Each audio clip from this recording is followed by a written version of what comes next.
Hello, my name is Moni, and this is just a short video to show you how to make a glass morphism effect. It's morphism or morphism.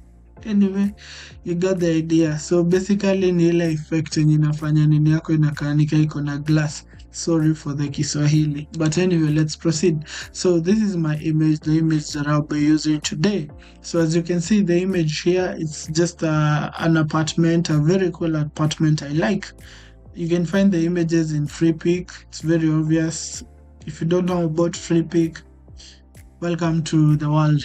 I don't know how to help you. So the first thing you do, you duplicate the image. So this image, I'm gonna duplicate it twice. So to duplicate, you must have known the different shortcuts or ideas of how to duplicate. You can just hold the Alt key and drag up or bottom.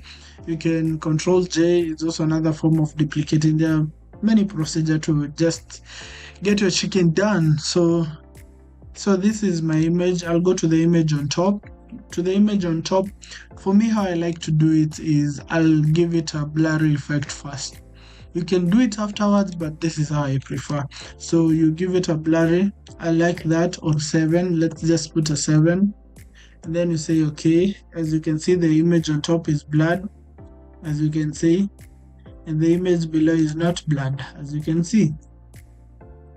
So you go to filter gallery. It's on filter again. You go to filter gallery, then you go to distort. So this is distort. You have different effects here. There are many effects here, but for the lessons of today, we're gonna go to distort, which is then choose glass. These are my settings: 5 for distortion, smoothness 3. Then you can choose frosted. So these are my settings. You can try to experiment as you learn or grow. So basically it's an open ground. So I'll say okay. As you can see, the effect is already ready. So now the other thing you need to do is basically add a rectangle or whatever you want to be glassed morphed. So I'll choose a rectangle. You can also choose a square, a circle or an ellipse tool for my fellow designers. So I don't like sharp corners. I just did that. So you go, you turn that on, you turn on the layer, and then you basically clip it here. So as you can see, you can clip it using many ways. You can right click, you go to create a clipping mask. So as you can see, this one here, the rectangle, which I'm going to control transform, it's already having that morph effect. But now to separate it, this is what I do personally. I double click, I open the effects layer, and the effects layer I add a stroke, just a white stroke to be cool. Then I can add something known as outer glow. Outer glow, you can have it the way you want. Let's go crazy for a minute here.